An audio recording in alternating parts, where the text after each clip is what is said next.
Hello guys, welcome to my humble YouTube channel where I bring you fanfiction that will brighten your days. Before we start, a subscribe is greatly appreciated, and don't forget to leave a like and ring the bell icon so you won't miss exciting new fanfiction stories. Tensura of Bonds and Demon Lords by Ryagful. Chapter 13, The Counterattack. Sitting at his desk, Rimuru looked with some disinterest as Mulan was brought in and seated across from him. Of course, Yam and Grucius came along and were protectively sitting near her. Like before, the Majin woman did not look scared or distressed, just resigned. He decided that he would get straight to the point. Mulan, was it? I would like you to tell me your side of events, he told her calmly. The woman simply nodded. As you wish, she said, then began her explanation. As you say, my name is Mulan. I am a follower of Demon Lord Clayman, one of his 5 fingers, the index finger. Clayman. He though the name with anger. He remembered how Milam had explained to him that he, along with herself and Carrion, were supporting Gelmid on the Orc Lord project. She had also told him he may have been behind Charybdis, but he ignored it at the time due to lack of evidence. From the other things Milam said, he did not have a good impression of the Demon Lord. My mission was to spy on Tempest. I infiltrated Yom's group to gain access to the city, she said as Yom looked at her, shocked. Later, Clayman had me raise the anti-magic field for him. I see. Rimuru said thoughtfully. Are you still giving him reports? He asked. She shook her head. No, in this anti-magic field, I too am incapable of magic. How were you planning to leave, though? He asked. I did not. She answered almost immediately. So Clayman abandoned you? He asked, his opinion of the Demon Lord getting lower by the second. Clayman is known as the marionette master. He manipulates even his followers like puppets. To him, we are nothing but tools to be discarded when no longer useful. Why would you follow someone like that? Ah, she said, sounding almost amused. If only. I was originally a human witch. Long ago, I was persecuted and hid in a secluded forests, where I lived for several hundred years. Alone, with no friends or family, I spent all my time researching magic. Then, when my life was seemingly at an end, he appeared. He said he would give me eternal youth if I served him. Hey. I suppose a naive woman living alone in the woods was a laughably easy target for him. And he kept his word? Rimuru asked, curious. Yes, I suppose he did. But in exchange, I lost my freedom. You see, he used a special ritual, marionette heart. It replaced my original heart with a fake, which transforms a human into a Majin, but also gives him complete control over your life. Or death. So he literally has complete control over your right to live. How despicable. He said as he got up and rounded the office. So because you refused to accept your own death, you have now condemned my people to die, is that it? He asked in anger. Hey boss, wait a. Yam tried to protest, but Benimaru quickly shot him down with a murderous look. Alright then, tell me this. What is Clayman's real reason for doing all this? He asked the woman, who looked to contemplate her words before speaking. Clayman doesn't tell his puppets anything. She said, I presume, based on the tidbits he said, that he intended to foment a war between you and Falmouth. For what reason, I can't tell. So you don't actually know anything. Guess you have no further use then, he said in a dark tone. Hey boss, what are you doing? Yam said in a slight panic. Ignoring him, Rimuru looked straight at Mulan. Mulan. I will need you to die. He told his verdict. Even then, she did not flinch, just accepted her fate. Wait, boss. Yam tried to protest, but Grucius shut him up with a shove. Quit wasting your time, Yam. The Beastman said as he marched forward, his eyes say he's serious, and began to transform. In a split second, he had turned into a large, white-haired wolfman, ready to pounce. Stop gawking and get Mulan out of here, he shouted and slashed at Benimaru, who had placed himself between him and Rimuru.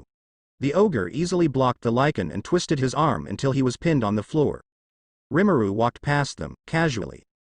Determined, Yam grabbed Mulan's arm and prepared to drag her to safety. Quick, he told her, let's get out of. But was interrupted when she grabbed his face and pulled him down for a kiss. Too stunned to say anything, he stood there as she broke the contact. I love you, Yam. She told him with a smile, in all the time I have lived, you're the only one that I ever fell in love with. She let go of his face and took a step back. Goodbye and. Try not to get led astray by other wicked women. Before he could say anything, Yam was immobilized by a cocoon of Rimuru thread magic. He fell to the floor, unable to do anything but scream. I see that you're ready, Rimuru said to Mulan as he approached her, ignoring Yam's desperate screams. With a hard thrust in her chest, it was over. Silence fell over the room. Huh. Mulan said as she tried to process the situation. She looked down at where Rimuru had hit her, but saw no blood or anything. Looks like the operation was a success, Rimuru said cheerfully, looking at his handiwork. What? But. How am I not dead? Mulan asked. Oh, you were dead. For about 3 seconds. Rimuru answered with a loop-side grin. Rimuru released Yam, who was looking both confused and concerned. Hua. Boss. What the hell is going on? He screamed at Rimuru, who shushed him. Not losing his grin, he opened his palm to show them what he had done. It was a broken crystal. This. Rimuru told his confused audience as Clayman's fake heart he put in Mulan. It's actually a listening device. At their confused glances, he continued, earlier, when I installed a third barrier, I detected an encoded signal. The signal was coming from this thing. Mulan. He looked at the woman, who had a look of realization. He was spying on you. Those regular reports were probably just a ruse to keep you from realizing it.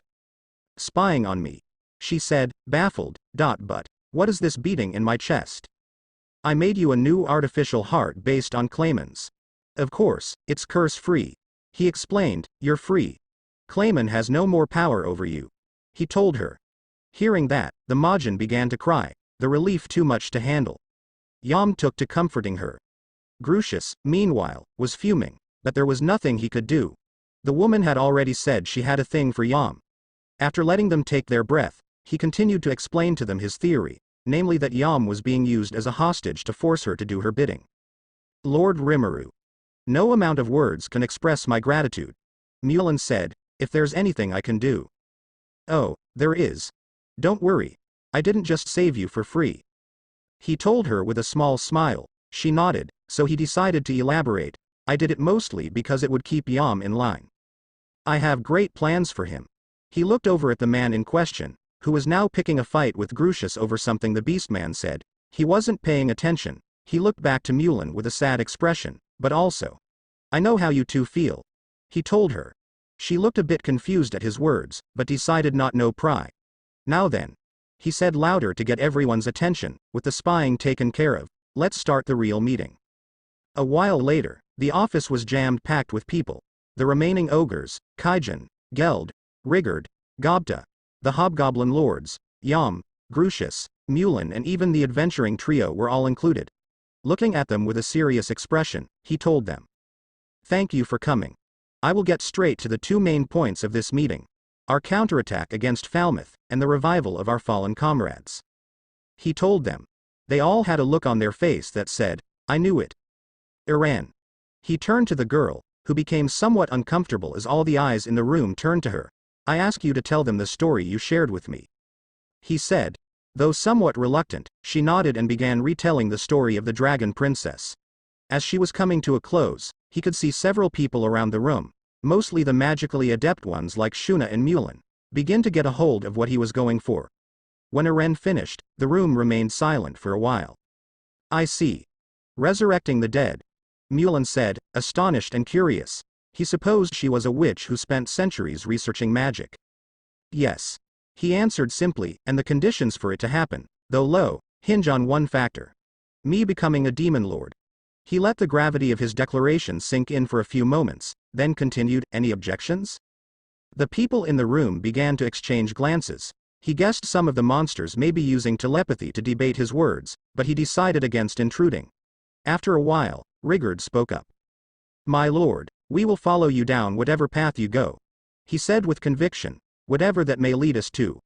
Almost everyone in the room nodded. It warmed his heart to know just how much they trusted him. Even when he declared something so absurd, they did not judge and simply trusted their lives in him. However, given the events of the past few days, he wasn't so sure how good it was, his feelings aside. With that in mind, he made a decision. Guys, you know, I have something to say. I, myself, was once human. He told them. They all looked a bit confused at him, and so he decided to tell them the truth. About his previous life, his death and reincarnation, and more importantly. So you see, he continued, because I was human, I wanted to continue interacting with humans. When I made the rule, don't attack humans, it was with that selfish though in mind. I cannot take that back no matter how much I wish. He said sorrowfully, even ashamed, but believe me when I say that I never, ever wanted anyone to get hurt by that rule. He finished, bowing slightly to everyone in the room. This really was my. He was about to say, fault, but was quickly interrupted. Lord Rimuru, please raise your head. Rigurd shouted with concern. We would never accept such a thing, he said. Indeed, my lord. Shuna interjected, we too are responsible for what transpired. We always depended on you too much, and the slaughter was the result of that. It is our burden too, she told him with a stern voice. How pathetic I am. Benimaru muttered, for my younger sister to say that before me. But she's right. We lost our will and faulted. I faulted, even though you left me in charge. Wait a moment. Benimneru, Rigor, shouted, as head of security, this is much more my fault. No. Geld said with guilt in his voice, I too should have kept a sharper eye on those who came down the road. One by one, everyone in the room began accusing themselves of something, trying to draw blame from him. Or so he though. Thinking more carefully, he realized it was just their sense of responsibility, something which he had tried very hard to nurture in them from day one. And now, here it was, bearing fruit. However, even that was because he was selfish. He tried saying as much but Hakuro interjected. No, my lord. There is nothing wrong about being selfish. The old man sagely said. What truly caused all this tragedy was our own weakness. Our negligence allowed that rabble to get away with this in our own home. Am I wrong? He shouted at everyone, and they all nodded in agreement. Rimuru looked over in awe. He was honestly ready for them to hate him, even brand him a traitor and banish him, but no. Selfishness if perfectly fine, my lord. You are our only true master, and it is our destiny to follow you down any path you chose. Rigurd assured him with a smile. And you? Don't have a problem with a former human giving you orders? He finally asked. Huh. What does that have to do with anything? Gobta asked, genuinely confused. Everyone in the room had to offer a small laugh at his straightforwardness. Monster or human, you are our master, Sir Rimuru. Shuna said, it doesn't matter to any of us. I see. He finally relented. Looking around at his assembled companions, he realized his worries were baseless. They would, in fact, never abandon or cast him aside over something so meaningless. Even so, he swore in his heart that he would never fail them again. Yes. Being selfish is fine. And this promise is for my sake too. He though. Alright then, let's continue. Here's the plan. Wait, just one question. Kaijin interrupted. When all eyes were on him he continued, how are you going to go forward interacting with humans from now on? That. Rimuru said, having hoped to avoid that topic until later. He had an idea, but Rigurd took initiative. I think we should continue interacting with them. He said, yes, those humans attacked us, but we should not lump all humans into one category. Sir Mjolmile and the adventurers jumped right away to assist us any way they could. I think we should consider that. He finished. Everyone around seemed to agree, for the most part, and voiced their opinions as such. Yes, I agree. However, we will be much more cautious in the future. We will extend our hand in friendship and peace to those who do the same. To those who bear their fangs at us, we will respond in kind. Do we agree? Everyone nodded in approval. In that case, let's start. For the next few minutes, they discussed the main steps they would need to take in their mission.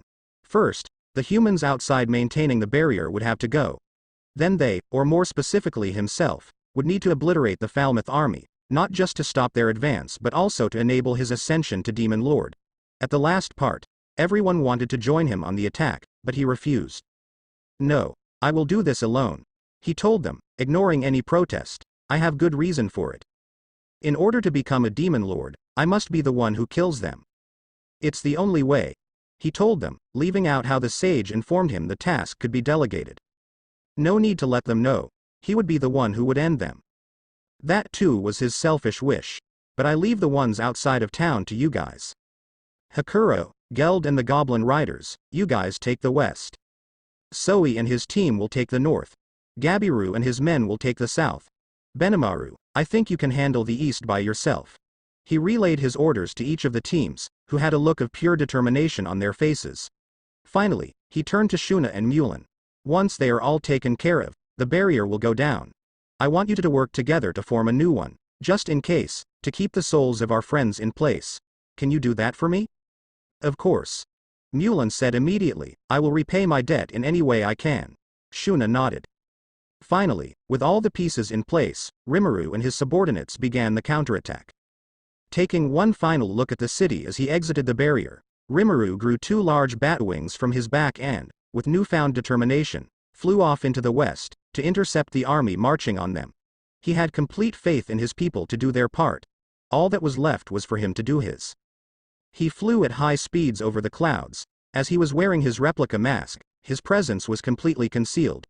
It took only about 15 minutes of travel until he spotted his enemy.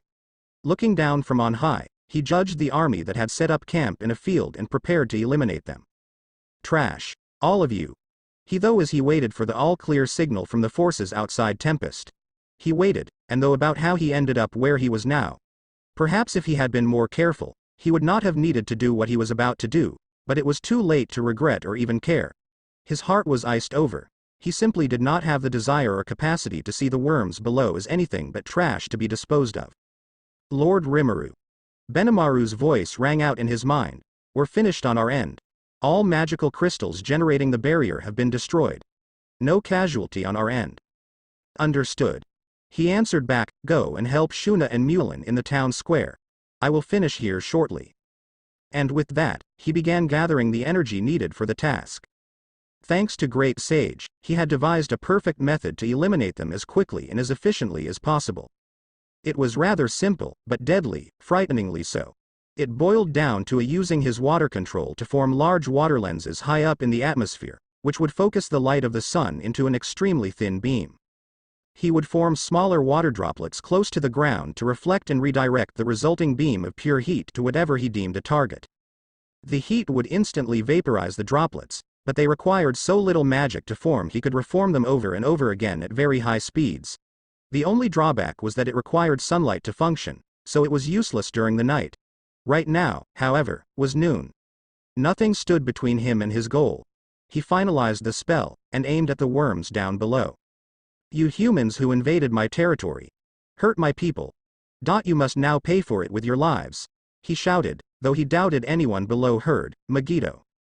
Instantly, numerous beams of sunlight were directed downwards to the droplets below, which shot them in all directions right in the middle of the camp. The effect was devastating. Several hundred soldiers instantly fell over dead, chests or heads pierced and burned clean through. Armor was useless, as were magical barriers, since the beam itself was not magic but natural sunlight. Panic spread like wildfire through the camp as more and more beams rained down into their ranks, cutting them down like insects. It didn't matter at all who they were. Old or young, malicious or not, strong or weak, they all suffered the same fate in a long but short nightmare. And he felt nothing. Attention, Great Sage suddenly said, unique skill, Merciless, successfully acquired. Merciless? He wondered as he continued to rain down death upon those below, but decided to leave it for later. Wonder how many I have to go. He thought to himself, not concerned at all that he was talking about how human lives he had snuffed out. Report. Over 2,500 enemies dead. 2,550. Great Sage reported. He decided to order it to report only when he had reached the required 10,000 souls, not that he would stop at just that, and had to steady himself as he realized that Megiddo was even more frightened than he had expected. Even so, he continued. After what felt like hours, but could not have been more than 5 minutes, the sage reported he had almost reached the required amount. He continued. After a few more seconds, he turned his attention to a large, gaudy tent installed some distance from the center of the camp. Either some high-ranking general, or the king who was supposed to lead this force. He though with contempt. When he saw a knight leave the tent, he didn't hesitate to put a beam straight through his temples. A second later, a few other figures strode out. A young-looking mage and 2 older men. One of them, dressed in expensive clothes, hastily walked to the knight, who had died so suddenly he was still standing, and patted the knight on the shoulder, causing him to fall over. The fancy-dressed man quickly stumbled away, looking even more terrified than he already was. He concluded either him or the other older man must be the king, and so he decided to introduce himself. Flying down to the three, he landed with a thud. "Hello," he said, ignoring their looks of fear, "is one of you Trash the king?" "You," the young mage began in a fearful voice, "are the lord of the monsters? You do not look like you're from this realm," he said as he got a good look at his Asian features. "Are you one of the other worlders that attacked Tempest?" he asked. "No," the mage answered, "my mind and soul are of this world." "Whatever," he grumbled, "you're an enemy either way." And with no more words or warning put two beams through his heart and brain.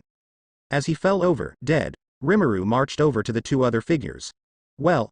he asked impatient. The bearded, fancy-dressed one stepped forward after looking to contemplate his words. Based on how the other looked more like a priest, he concluded that the fancy one indeed must have been the king. "Why? You violate proper manners, monster," the man said in a haughty voice. Rimuru had to quickly replay his words in his mind to make sure he heard right. "Kneel before me, King Edmaris or Falmouth, for I wish," and decided then and there to teach the maggot a lesson of proper manners, by instantly cutting off one of his arms. Though he sealed off the wound with some flame as well to keep him from bleeding out. The idiot cried out in pain and fell to his knees, clutching his stump. "You there, Baldy?" He turned to the other guy. "Is this man really the king, or just a double? Tell me," he ordered. The priests looked ready to soil his pants, stuttering for a few seconds. Yes, he is. As an archbishop of the Western Holy Church, I vouch for it," he said with a panicked voice. Unlike the idiot on the ground, he seemed to have instantly realized their situation. My name is Rayheim. I hold great authority with the church," he continued, dropping down to his knees and prostrating himself. "Please spare my life. I can vouch to anyone that you—" Silence. He decided to interrupt his pathetic pleading. Since he did seem to be very high up, he decided to keep him alive for now. "Do not move from your place. And you." He turned to the king, who was looking up at him with absolute horror in his eyes. "I will hear you out, but know that I am not some pushover. Now, I permit you to speak," he said, putting as much malice in his words and aura as he could. "This is a misunderstanding," the king said. I came to you to form friendly relations. My army was only for my protection, I swear." "You say that, but your scouts started a fight and killed many of my subjects," Rimuru shot back. "No, wait please. It was those other worders, not me," he shouted. "They acted foolishly, without my consent. I was fooled too. And the church, as well. They hate monsters and so, I was only trying to prove you could be trusted." "And?" he asked the obvious liar, "are you willing to form friendly relations now?" "Ah, of course." The king bellowed in what sounded like relief, "Of course. My nation is much richer than Blumend. In fact," his voice began creeping back to his previous haughtiness, "you should be grateful that—" "Enough," Rimuru ordered, shooting him a dark look. He instantly shut up in fear. "I heard enough. We will talk later. For now," he said as he turned around, "I will end it all. Attention. Unique skill Merciless Analyze. Use Merciless?" Great Sage asked. He had only one thing to say. Yes. And so, everyone remaining in the camp but the king and the archbishop died. Not simply killed by some magic. No, Merciless had affected everyone who had lost all hope and begged for their lives. Instead, Merciless had ripped their souls straight out of their bodies, ending them all in a single instant. Immediately, Rimuru could feel all those souls being absorbed. A great surge of power emanated from him as he turned back to the pathetic king, who, upon witnessing the scene, had literally soiled himself in fear. Rayheim had already fainted. "It's too bad. I really wanted to be friendly, but you people forced my hand. And now," he said as he took the mask off and looked the man straight in the eyes, "you will suffer the consequences." Without saying another word, the king rolled his eyes back and fainted. Notice. Individual Rimuru Tempest has completed the Demon Lord Harvest. A voice like the Great Sage rang out, but he realized it wasn't his skill. No. This was the voice of the world announcing to everyone who could hear his achievement now preparing evolution to Demon Lord. Immediately as the voice said that, he could feel his consciousness fading. Crap. He thought through the sudden haze, "I'm feeling dizzy." He turned around to the two unconscious prisoners, and noticed something strange. Namely, that the body of the mage he had shot was missing. Notice. One survivor detected through magic sense, the great sage reported. However, he could not even stand up straight and fell down. I can't chase down some survivor in this state. He forced all his willpower to keep himself awake for a little while longer, and I sure as hell can't fall asleep around them. What to do? He had an idea. Ranga! He shouted. Immediately, the wolf jumped out of his shadow and got close to lean on him. I will need you to take me back to Tempest. In those two. He said and began channeling some magic in his hand. Barley keeping himself from fainting, he cast a summoning spell. Come forth, demons, he chanted, I seek your services. I offer the bodies of my prey. A magical array appeared on the ground, and in a gust of wind all the dead bodies vanished. 3 demons appeared in front of him. All those bodies, and I got just 3. Well, I guess I did suck out their souls. Kahihi, what a familiar sensation. The demon in the middle said, the birth of a demon lord. Ah, yes. Rimuru said, fighting off the darkness, there is at least one survivor around. Capture them and bring them to my city. When you get there, do what? Ranga says. Of course. The demon said with joy in his voice. I accept this great honor. But may I ask that we continue to serve after our task is done? He said, kneeling down. We'll talk later. Prove you're useful. Yes, master. Be at ease and consider it done. The demon said. Then, no longer able to withstand the darkness, Rimuru's mind slipped. Be at ease, master. Though he could hear a voice say, I will handle the rest. Benimaru, Shuna, Mulan and the others were waiting in the town square for several minutes, waiting for news from their master. Shuna and Mulan managed to successfully cast another barrier after the other one was taken down, and now all they could do was wait along with the entire city, holding their breath. Then. Notice. Individual Rimuru Tempest has completed the Demon Lord Harvest. The voice of the world rang out for all to hear, now preparing evolution to Demon Lord. When it is completed, all affiliated monsters will be granted gifts. The sudden words shocked everyone at first, most of which never imagined they would ever hear it in their lives, but that was quickly filled with overwhelming joy at their master's success. Almost the entire city began kneeling, praying for their master. Benamneru, fighting through his own desire to pray, however, took charge. Steel yourselves. Our master is victorious. He shouted at everyone, his return is imminent. Until he is finished, we must use our bodies and souls to protect him. Everyone around nodded with determination. Some time passed as everyone waited, when suddenly someone shouted, clear the way. Lord Rimuru has returned. The large form of Ranga made its way down the main street, stopping only in front of Benimaru and Shuna in the town square. Gently, he placed the slime form of their master down. I must return to the town's entrance. Ranga said as Shuna picked the slime up. Master ordered me to keep watch for something. Shuna and Benimaru exchanged a glance. Grucius, Yam, could you escort Ranga? Shuna said. The two, though hesitant, quickly followed the wolf. Shuna moved to gently place their master on a pedestal they had prepared beforehand. Then. Attention. Demon Lord evolution commencing, the voice of the world said. As they heard that, everyone that was named by Rimuru began feeling weak and sleepy. Weaker monsters simply fell over, sleeping, while the higher ones managed to hold on for a few more seconds. No. We can't, Shuna muttered as she fought off the drowsiness. Realizing that she could not, she turned to Mulan and fell asleep. Benimaru looked over at her too but didn't manage to speak before falling asleep. Soon, only Mulan and the 3 adventurers remained conscious in the square. And then an angel descended upon Tempest. It was dark. Darker than he had ever experienced, even that time he had died. Even so, it felt oddly comforting. He could not feel his body, or anything at all. It was simply stillness. Then he heard a voice say evolution from slime to demon slime successful. All physical abilities greatly improved, though it said that he could not concentrate enough to truly register its meaning. Acquisition of new skills and resistances, successful. Though he could see something in the distance. A faint form through the darkness, silhouetted against the empty. He tried reaching out. Evolution process completed. Notice. Attempting to evolve great sage. Failed. Failed. Failed. He could almost reach the form. Offering skill degenerate as sacrifice. Successful. Unique skill great sage evolving to wisdom Lord Raphael. The form took shape and turned to smile at him. And so, he woke up. He could feel himself being held, though magic sense was temporarily off. He willed it back on, and took a good look around. Ah. Good morning, Sheehan. You're back, he said to the ogress holding him. He looked around and saw they were on the porch of his private house. You're awake, Lord Rimuru, she excitedly said.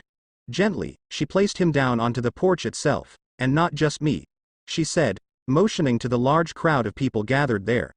They all cheered as he looked over them. Finally, he could feel a burden lifting off of his soul. However, there were still many things left to do, one of which was even more personal. Alright, Milam. I'll be coming soon. Just you wait. A long distance away, around the same time, the destroyer was sitting in her room in Fry's castle, talking with the queen about small nothings, when suddenly she shot up. Ignoring the harpy, she focused all her senses in the direction of Tempest. She grinned, sending a shiver down the harpy's spine.